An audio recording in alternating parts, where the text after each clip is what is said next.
Barzakh itu bukan kuburan. Barzakh itu ada satu alam lain.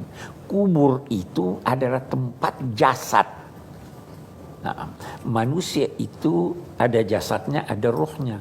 Yang keluar dari jasadnya, rohnya pergi ke suatu alam barzakh. Itu alam di antara dunia dan akhirat. Alam di antara dunia dan akhirat.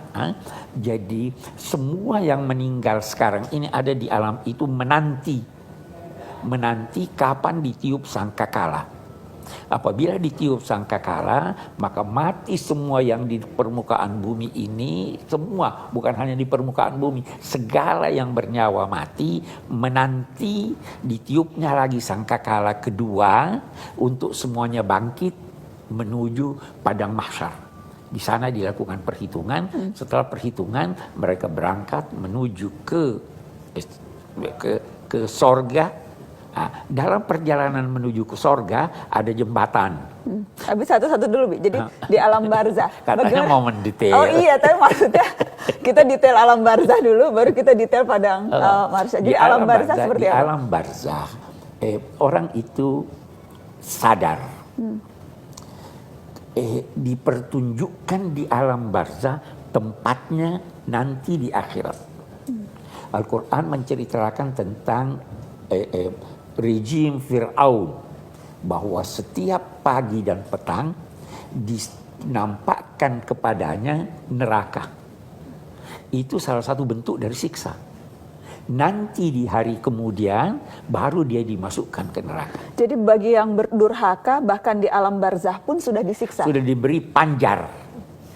Yang kita bicara yang baik-baik juga sudah diberi panjar, ditunjukkan kepada nanti kamu akan ada di sana, nanti begini, nanti begini. Itu di alam. Tapi baru hanya ditunjukkan saja apa nanti yang akan. Dan itu sudah merupakan satu siksa. Ya. Alam barzakh ini kalau kita beri contoh, seakan-akan satu ruangan yang berkaca. Sehingga yang ada di ruang ini bisa melihat tembus kaca. Kalau dia menoleh ke kiri, dia lihat dunia. Kalau dia menoleh ke kanan, dia lihat akhirat. Kalau dia menoleh ke kiri, dia lihat dunia, dia lihat keluarganya. Dia lihat anak-anaknya, dia lihat istrinya. Kalau dia menoleh ke kanan, dia lihat tempatnya. Oh, itu nanti saya di surga. Oh, itu nanti saya di neraka. Nah, karena itu Nabi ada berpesan, jangan permalukan keluargamu yang sudah meninggal dengan keburukan amalmu. Karena dia bisa melihat kita. Karena dia melihat kita di alam barzakh. Di alam barzakh. Ya toh, jadi tapi dia mau keluar dari alam barzakh tidak bisa karena dia terhalangi oleh kaca.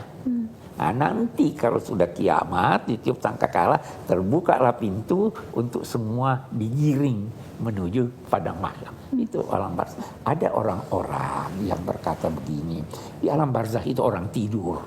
Sebenarnya hadis-hadis terlalu banyak menjelaskan bahwa ada kehidupan di sana, ada nikmat dan sebagainya. Orang-orang ini beranggapan demikian. Itu kan di Quran di surat Yasin, orang yang meninggal waktu tiba peniupan sangkakala kedua dan bangkit dari kuburnya, itu dia berkata, "Mamba'atsana mim marqadina hadza." Siapa yang membangkitkan kami dari tidur kami? Sebenarnya bukan dari tidur kami. Dari apa? Dari tempat pembaringan kami. Beda kan? Iya, belum tentu dia tidur di tempat tentu pembaringan. Belum tentu dia tidur. Jadi dia tidak tidur dari tempat pembaringan kami. Apa yang dimaksud seakan-akan tergambar bahwa di dalam kubur itu memang dia dibaringkan.